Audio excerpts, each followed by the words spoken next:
Sir একটু সাইডে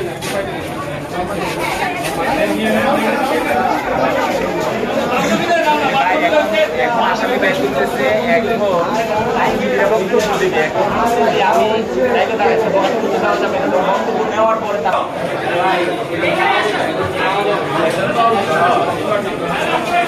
বিষয়ে এমএলএআর করা হয়েছিল, কিন্তু দুঃখজনকভাবে সেই দেশ থেকে কোনো রকমের সদুত্তর আমাদের এখনো পর্যন্ত আমরা পাইনি। সেই জন্যই উনি উল্লেখ করেছেন যে যদি মানি লন্ডারিং বন্ধ করে দেন না হয় একটি দেশের পক্ষে সম্ভব নয়, যেহেতু টাকাগুলো পাচার হয়ে যায়। সেই পাচারকৃত অর্থকে ফিরিয়ে আনতে হলে সার্বিকভাবে আন্তর্জাতিকভাবে প্রত্যেকটি রাষ্ট্রে যাদের সাথে ট্রিটি করা আছে তাদেরকে সহযোগী হতে হবে, তা না হলে এই মানি লন্ডারিং দূর করা যাবে না।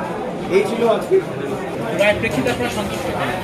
হ্যাঁ, রায়ের প্রেক্ষিতে আমরা পিকে হালদারকে সর্বোচ্চ সাজা আমরা দাবি করেছিলাম এবং তার সহযোগীদেরও সর্বোচ্চ সাজা দাবি করেছিলাম, কিন্তু পিকে হালদারকে সর্বোচ্চ সাজা 22 বছরের দেওয়া হয়েছে। আর যাদেরকে দেওয়া হয়েছে সহযোগী, এটি আমরা পূর্ণাঙ্গ জাজমেন্ট পাওয়ার পরে কমিশন বিবেচনায় নিয়ে আসবে যে কি করবে তারা।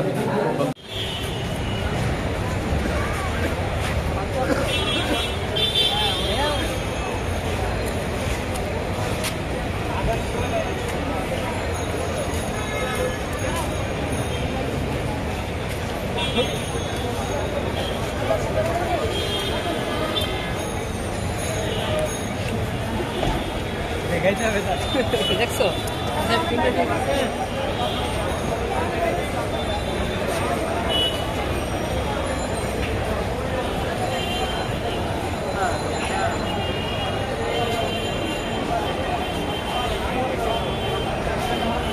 সংবাদ, ফিচার ও অনুষ্ঠানের জন্য ভিজিট করুন সংবাদ প্রকাশের ওয়েবসাইট এবং যুক্ত থাকুন ফেসবুক পেজ ও ইউটিউব চ্যানেলের সঙ্গে।